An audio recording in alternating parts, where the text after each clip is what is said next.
Thanks for tuning in to your daily dose of quick real estate updates, local housing trends, and market data, plus tips, tools, and strategies to help you buy, rent, or invest with confidence. You're now getting ready with RealiCare Reports, powered by the innovation team, Cami and Rex. Now go grab your favorite morning beverage, whether that's coffee or tea, and let's enjoy this episode. Welcome to the Deep Dive.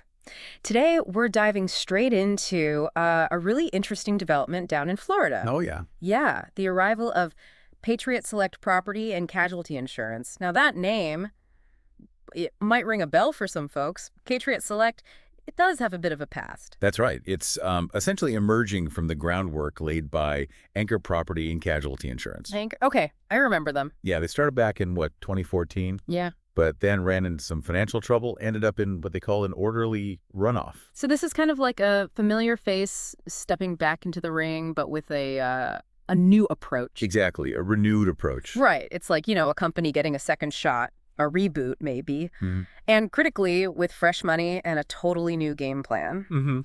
So our goal here in this deep dive is really to understand what this relaunch actually means for the Florida insurance scene. And for homeowners there, presumably. Exactly. And by extension, what it could mean for you, especially if you own property in Florida or you're just, keeping tabs on the insurance market's ups and downs. It's definitely been volatile. Oh, absolutely. So we'll look at who's backing them, who's running the show now, their actual business strategy, and sort of how it all fits into the bigger picture of trying to stabilize Florida's insurance industry. And it's a good time for this discussion, right? Given all the turbulence we've seen, any new player, or even a returning one like this, definitely deserves a closer look to figure out their potential impact. Okay, so let's unpack this re-entry timeline a bit. Yeah. As you said, Anchor launched 2014, hit those financial headwinds, got tangled up in claims litigation. Yeah, leading to the runoff. Right.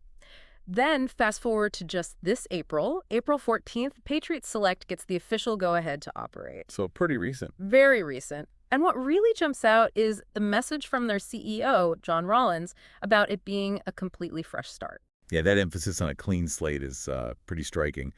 Rollins specifically mentioned the, $29 million in initial capital, secured over about 18 months, he said. And he's quoted saying the new entity has totally different capital, management, board, business plan, basically nothing left over from the old Anchor PNC. Really drawing a line in the sand there. Definitely. Yeah. Signals a strong desire to, move past the previous difficulties. And it wasn't just behind-the-scenes changes, right? They actually chose the name Patriot Select back in 2023. Right. The board felt it better fit their ethos, apparently. It's all part of crafting that narrative, isn't it? A whole new beginning. It is interesting how much weight companies put on branding, especially trying to overcome, a history of financial problems. Patriot Select definitely aims for a different vibe than Anchor. It certainly does. Okay, so beyond the new name and that fresh capital, the leadership team they've put together at Patriot Select is pretty noteworthy. Oh, definitely. We're talking about people with some serious time in this industry. Yeah, when you look at the top tier, you see folks with really deep roots, specifically in the Florida property market. Like the CEO, Rollins. Exactly. John Rollins, 30 years experience. He was CFO at Olympus Insurance, risk officer at Citizens Property Insurance Corps. That's significant. Citizens, yeah, that name comes up a lot. It does. And then Kelly Booten, the COO. She was also COO at Citizens. Wow, okay. The CFO, Marcia Lamb. She's got experience with Kin Insurance, Centauri, Universal North America. So, yeah, a lot of relevant background. That is quite a concentration of, insider knowledge right there at the helm. Why is that kind of experience so important for a company like Patriot Select, especially jumping back into a tough market like Florida? Well, if you think about the big picture, having a seasoned team like that can be a huge advantage, right? They've likely seen the complexities of the Florida market before. They understand the regulations, the challenges. Potential pitfalls. Exactly. Their time at places like Citizens and Olympus probably gives them really valuable insights into, managing risk effectively, running things efficiently. Both absolutely essential for surviving long-term down there. Especially for a company trying to rebuild confidence after, what happened with Anchor. So yeah, with this team, it feels like they're aiming not just to re-enter, but to really instill some confidence from the get-go. Makes perfect sense. Okay, so they've got the money, they've got what sounds like a very capable team. What about the actual plan? How are they planning to get started and grow in what we know is a super competitive market? Well, their initial strategy seems quite focused.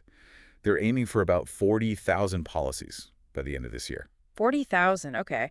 That's pretty ambitious for the first, 8 months? It is. Geographically, they're looking at residential policies across the state, Yeah. but with one key exception, at least initially. Which is? Key West and Monroe County. They're holding off there for now. Interesting. Any particular reason why? High-risk area? That's likely it. The wind exposure, unique building codes down in the Keys, probably suggests a cautious start, managing that big catastrophic risk early on. Makes sense. And what about types of properties? Just houses? Yeah, initially just residential. They mentioned no current plans for condos or rental properties. Maybe down the line, but not at the start. Got it. So, focusing carefully, how do they plan to get those first 40,000 policies? Just opening the doors? Not quite. A big part of their initial growth, it seems, is going to come from taking over existing policies from citizens. Ah, the takeout strategy. We hear about that a lot with citizens. Exactly. They're making these takeout offers on a pretty big chunk, 39,500 citizens policies. Almost their whole target right there. Pretty much. And they're hoping for a 60% acceptance rate on those offers by June. June? That seems quick. Isn't that right at the start of hurricane season? I thought takeouts were usually timed differently. It is unusual timing, yeah. Rollins actually acknowledged that. June isn't typical because insurers need their reinsurance locked down right then. Reinsurance being the insurance for the insurance companies, right? For big disasters. Precisely. But Rollins seems confident. He's pointing to the improved reinsurance market conditions, basically saying things are better now because of the recent legislative reforms aimed at cutting down lawsuits. Ah, so that they're betting those reforms are actually working, making reinsurance easier or more affordable to get, even right before the season starts. That seems to be the calculation, yeah. A calculated risk based on the changing legal landscape. Interesting. So they get through this initial takeout push. What's next?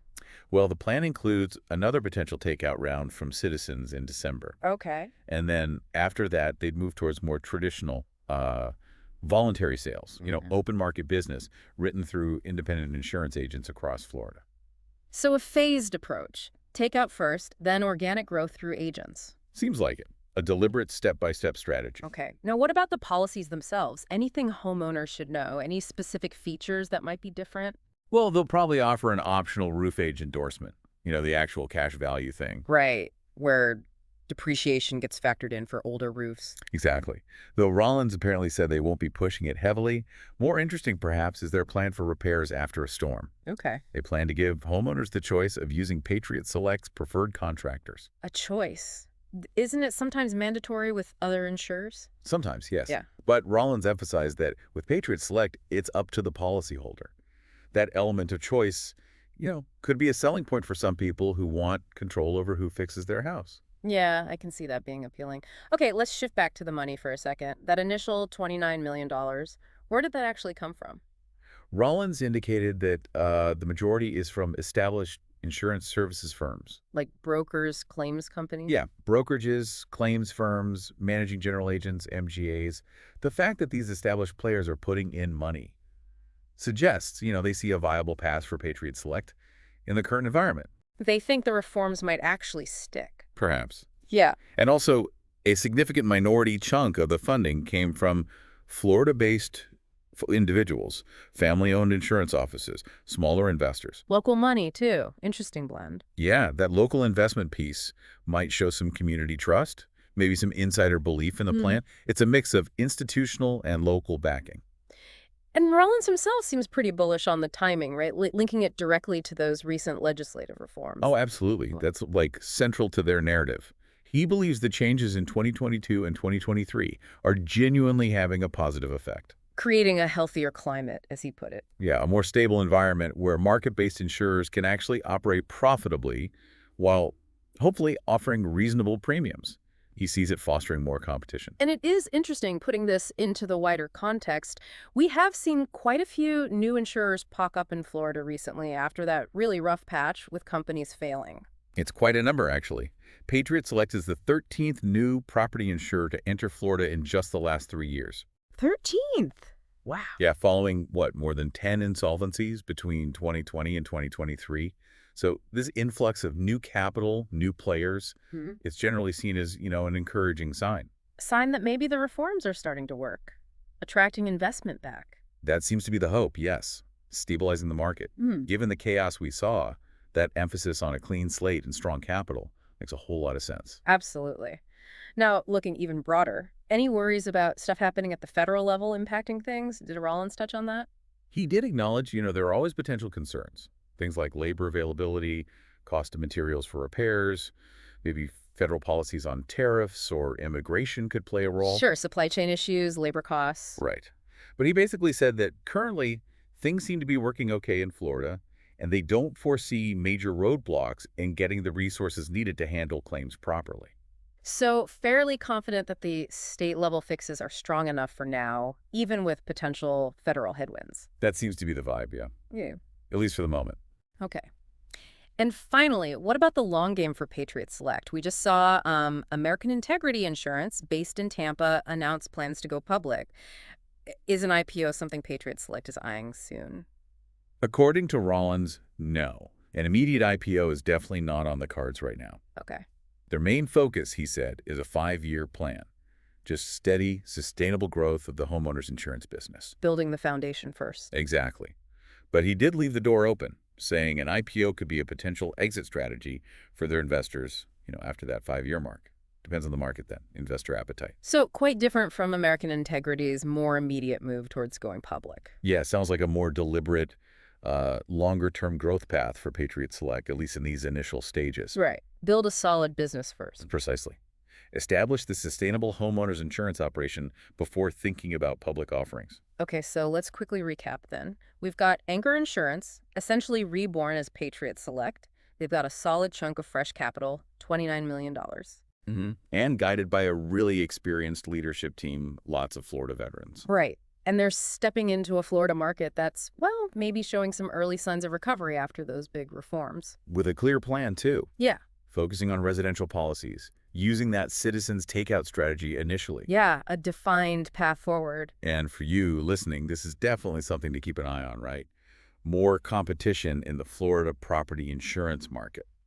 That could ultimately mean more choices. And hopefully, maybe more stable or even more affordable premiums down the road as the market keeps healing. That's the potential upside, yeah. It really makes you think, though, doesn't it, about this complex interplay between the laws changing, new companies like Patriot Select feeling confident enough to jump in, and that ultimate goal of, long-term stability and affordability for homeowners in Florida. It's a delicate balance. It really is. What other maybe unforeseen factors beyond what we've talked about do you think could end up shaping how well these new companies do and just the overall health of that market in the years to come? It's certainly a keeps changing.